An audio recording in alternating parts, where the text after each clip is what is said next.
Hello बच्चों, welcome to इम्स classes. स्वागत है आप सबका आपके अपने यूट्यूब चैनल इम्स क्लासेस में। और आज हम क्लास 10th के बच्चों के लिए कुछ इम्पॉर्टेंट क्वेश्चन लेके आए हैं जो कि एग्जामिनेशन की दृष्टि से बहुत ही महत्वपूर्ण हैं। और मोस्टली ये एग्जामिनर के फेवरेट क्वेश्चन में से एक क्वेश्चन में आता है। तो ऐसे क्वेश्चन आज हम डिस्कस करेंगे और आपको यकीन मानिए बच्चों, आपको ऐसे मेथड से हम इसको सॉल्व करके बताएंगे जिससे कि आप बिल्कुल इजी वे में इस क्वेश्चन को समझ पाएंगे और इससे रिलेटेड, इस कॉन्सेप्ट से रिलेटेड जितने भी क्वेश्चन एग्जामिनेशन में आएंगे आप उसको बहुत आसानी से कर पाएंगे। तो जैसा कि आप लोग देख रहे होंगे, आपकी स्क्रीन पे लिखा हुआ है क्वेश्चन, आपसे प्रूव करवा रहा है कि prove that √2 is an irrational number. मतलब √2 जो है वो आपका एक इरेशनल नंबर है, अपरिमेय संख्या है। तो इसको सॉल्व करने का मेथड हम आज सीखेंगे। चलिए बच्चों स्टार्ट करते हैं। और इस क्वेश्चन को स्टार्ट करने से पहले आपको एक इन्फॉर्मेशन दे दूं, अगर आप इस चैनल पे नए हैं तो इस चैनल को सब्सक्राइब कर लें। और वीडियो अगर आपको पसंद आए तो ये तो बाद में पता चलेगा, अगर अच्छा लगे वीडियो तो लाइक करना, अगर अच्छा ना लगे तो ज़रूर डिसलाइक करना, जिससे हमें भी पता चल पाए कि चीज़ें कहाँ कहाँ पे इम्प्रूव करने की ज़रूरत है। तो चलिए स्टार्ट करते हैं क्वेश्चन। तो सबसे पहले जो हम मेथड इसमें यूज करेंगे प्यारे बच्चों, तो वो मेथड होगा मेथड ऑफ कंट्राडिक्शन, विरोधाभास वाला हम इसमें मेथड यूज करेंगे। यहाँ पे प्रूव करवा रहा है कि √2 जो है वो हमारा इरेशनल नंबर है, लेकिन हम इसको लेके चलेंगे, मान के ऐसा चलेंगे कि ये हमारा रेशनल नंबर है। तो चलिए स्टार्ट करते हैं। Let √2 is a rational number. अब जब ये रेशनल नंबर आपने कंसीडर किया है तो इसका मतलब इसको आप a/b और p/q और m/n मतलब न्यूमरेटर और डिनोमिनेटर के फॉर्म में लिख सकते हैं। तो नेक्स्ट स्टेप में हम इसको क्या लिखेंगे, √2 को इक्वल टू, आप यहाँ पर a/b लिख सकते हैं, p/q, m/n, जो भी आप इंटीजर लेंगे वो आप यहाँ पे p/q फॉर्म में लिख देंगे। क्यों? क्योंकि ये रेशनल नंबर आपने एज्यूम किया है, कंसीडर किया है। अब इसके आगे प्यारे बच्चों जो लाइन लिखेंगे वो बहुत ही इम्पोर्टेंट लाइन लिखेंगे, और अगर आपने वो लाइन नहीं लिखी एग्जाम में या आप भूल गए वो लाइन लिखना तो आपके नंबर निश्चित ही कट जाएंगे। अब वो लाइन क्या है, बहुत ही इम्पोर्टेंट लाइन है, देखते हैं क्या लिखेंगे। वेयर a एंड b, जो हमारा a और b है, ये a एंड b आर को प्राइम इंटीजर,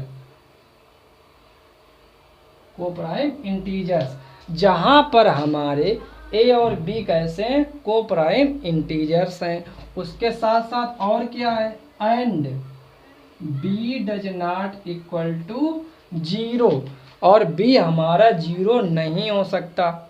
अब ये लाइन इतनी इम्पोर्टेंट क्यों हो जाती है, क्योंकि यहाँ पर अगर आप ये नहीं लिखोगे, मेंशन नहीं करोगे, तो मेथड ऑफ कंट्राडिक्शन आगे प्रूफ नहीं होगा।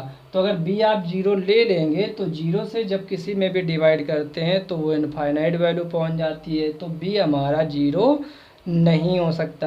Then b does not equal to 0।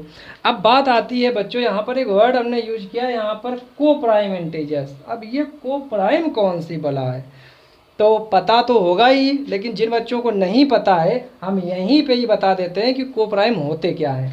देखते हैं, को प्राइम नंबर्स वे नंबर होते हैं प्यारे बच्चों कि ऐसे इंटीजर जिनका अगर हम एचसीएफ निकालें तो एचसीएफ 1 निकले, जिनका कोई भी कॉमन फैक्टर नहीं होता है, उनको हम को प्राइम इंटीजर्स कहते हैं।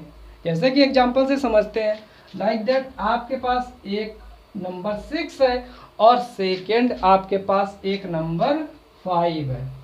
ओके, अब आप देख रहे होंगे इस 6 का अगर हम फैक्टर करें तो हमको मिलेगा 2 इंटू 3, ओके। और यहाँ पे 5 का फैक्टर करें तो प्यारे बच्चों केवल 5 ही मिलेगा।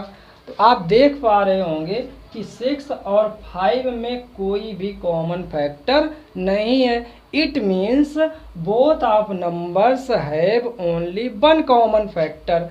तो यहाँ पर इन दोनों नंबर का जो HCF आएगा, हाईएस्ट कॉमन फैक्टर, वो कितना आएगा? 1 आएगा। तो जिन नंबर्स का HCF 1 होता है वो हमारे को प्राइम इंटीजर्स कहलाते हैं। एक बहुत इंपॉर्टेंट बात, को प्राइम इंटीजर में ये कोई ज़रूरी कंडीशन नहीं होती है कि नंबर प्राइम होना चाहिए। जैसे 6 है, ये हमारा 6 जो है प्राइम नंबर नहीं है, लेकिन 6 5 के साथ को प्राइम है।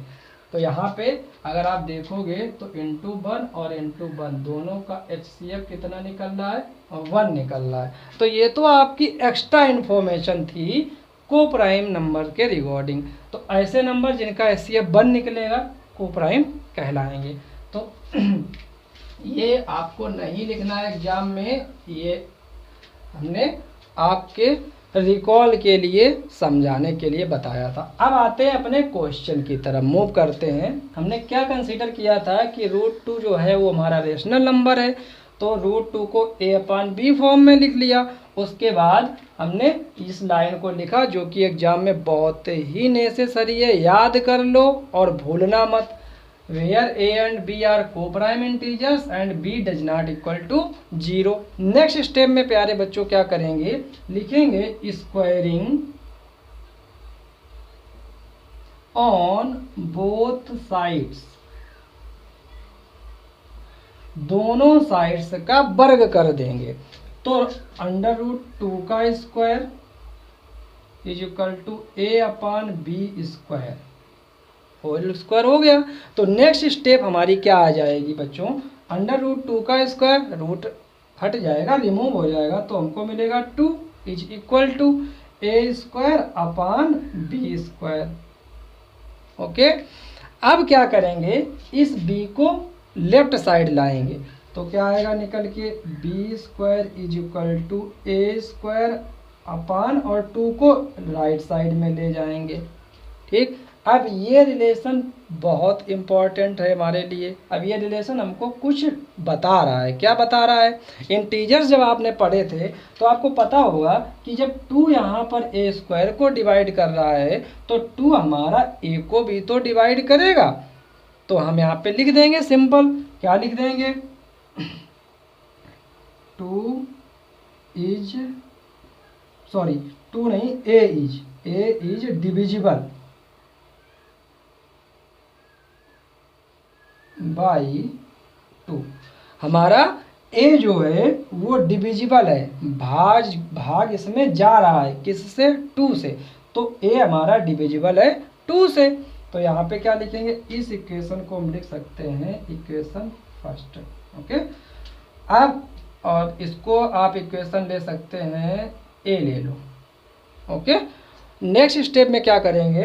नेक्स्ट स्टेप में लिखेंगे जब हमारा a कोई इंटीजर है तो इसके समान दूसरा इंटीजर ले लेते हैं। तो यहाँ पर लेट कर लेते हैं another integer, a is equal to 2c। अब आप कहोगे कि सर यहाँ पे ये वैल्यू कहाँ से आपने ले ली, कैसे ले ली, 2c क्यों ले ली? सबसे बड़ा तो प्रॉब्लम यहाँ पे आता है ना। तो ये बच्चों आप 3c भी ले सकते हैं, 4c 5c कुछ भी ले सकते हैं, लेकिन ये रिलेशन हमें देखना पड़ेगा। ये रिलेशन हमको क्या बता रहा है कि इसके डिनोमिनेटर में क्या है? 2 है। तो इस वजह से यहाँ पर अगर हम 2 का मल्टीपल लेंगे तो एक ही जगह पर जब 2c यहाँ पर पुट करेंगे तो वो 2 इसको कैंसिल आउट कर देगा, रिमूव कर देगा। तो इस वजह से क्वेश्चन आसान हो जाएगा। आप भी गलत नहीं होंगे जब आप इसको 3c 4c ले सकते हैं, क्योंकि वो भी तो इंटीजर होते हैं। तो यहाँ पे एक लाइन और लिख देंगे, where c is another mean दूसरा इंटीजर, जहाँ पे c हमारा कोई दूसरा इंटीजर है। अब हमारा जब a तो पहले से ही इंटीजर था, ये देखो लिखा है A and B are coprime integers हैं, तो इस वजह से जब ए हमारा इंटीजर है तो ए के बराबर हमने एक 2c एक इंटीजर अनदर इंटीजर ले लिया। अब ये इस ए की जगह पर हम क्या पुट कर देंगे 2c, किस इक्वेशन में, हमारी इक्वेशन ए में। तो यहाँ पे क्या बच्चों लिखेंगे, हम लिखेंगे फ्रॉम इक्वेशन ए, समीकरण ए से। अब इक्वेशन ए आप देखिए क्या लिखा हुआ है, B square is equal to A square. A की वैल्यू क्या है 2c, तो 2c यहाँ पे पुट करेंगे ए की जगह पर 2c, और इसका स्क्वायर है तो इसका स्क्वायर आ जाएगा। ओके, उसके बाद अपान बी स्क्वायर, सॉरी अपान 2, ये अपान 2, तो अपान 2 लिख देंगे। उसके बाद ये ओपन करेंगे तो इसके लिए क्या मिलेगा, b square is equal to 2c का स्क्वायर, सबसे पहले 2 का स्क्वायर, तो 2 स्क्वायर मीन्स 2 इंटू 2 मीन्स 4, और into c square it means c square, और अपान 2। अब बच्चों आपको अच्छे से समझ में आ रहा होगा कि हमने यहाँ पर 2c क्यों लिया था, जिससे यहाँ पर 4c देखो हो गया और 2 से वो कैंसिल आउट हो जाएगा अभी। तो 2 1 जा 2, 2 2 जा 4, तो ये निकल के आएगा v square is equal to 2c square आ गया। अब हमारा c ये तो इंटीजर है, अब क्या करेंगे 2 यहाँ पर इनटू का केस लगा हुआ है, 2 को इधर सेंड कर देंगे तो मिलेगा c square is equal to b square upon 2। अब प्यारे बच्चों ये बताओ, ये रिलेशन आपको क्या बता रहा है कि 2 का डिवाइड बी स्क्वायर में हो रहा है, जैसे 2 का डिवाइड ए स्क्वायर में हो रहा था तो ए डिविजिबल था 2 से, ऐसे ही 2 का डिवाइड बी स्क्वायर में हो रहा है। इट मीन्स यहाँ पे लिखेंगे b is divisible by b भी 2 से डिविजिबल है। अब हमारा b भी डिविजिबल हो गया 2 से और a भी डिविजिबल हो गया 2 से। इस इक्वेशन को इक्वेशन सेकेंड कंसीडर कर लें। अब आप देखेंगे, ध्यान से देखो इक्वेशन 1 और इक्वेशन 2 को, इक्वेशन फर्स्ट और इक्वेशन सेकेंड में a जो है वो भी 2 से डिविजिबल है, b है वो भी 2 से डिविजिबल है। क्या ये पॉसिबल है कि a और b का कॉमन फैक्टर 2 आ सके? नहीं पॉसिबल है, क्योंकि ये लाइन देखो, where a and b are coprime integers. जब a और b आपके को प्राइम इंटीजर्स हैं, इट मीन्स a और b का कोई भी बन के अलावा, बन के अतिरिक्त कोई भी फैक्टर नहीं निकलना चाहिए। बट यहाँ पे a और b के फैक्टर क्या निकलना है, 2 निकल रहा है कॉमन फैक्टर। तो यहाँ पे एक कंट्राडिक्शन जनरेट हो रहा है, तो यहाँ पे एक लाइन लिखेंगे। क्या लाइन लिखेंगे देखते हैं, from equation 1 and 2, 1 and equation 2 क्या हो रहा है, a and b both are divisible by 2। From equation 1 and 2, equation 1 और इक्वेशन 2 से a और b हमारे बोथ मीन्स दोनों डिविजिबल हैं, किससे, 2 से। हेंस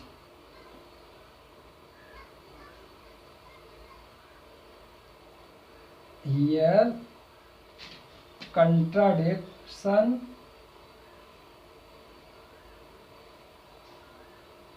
जनरेट, मतलब यहाँ पर विरोधाभास उत्पन्न हो रहा है। तो यहाँ पर लिख देंगे, सॉरी हेंस यहाँ पर ना लिखना, यहाँ पर लिखेंगे hence √2 is an irrational number.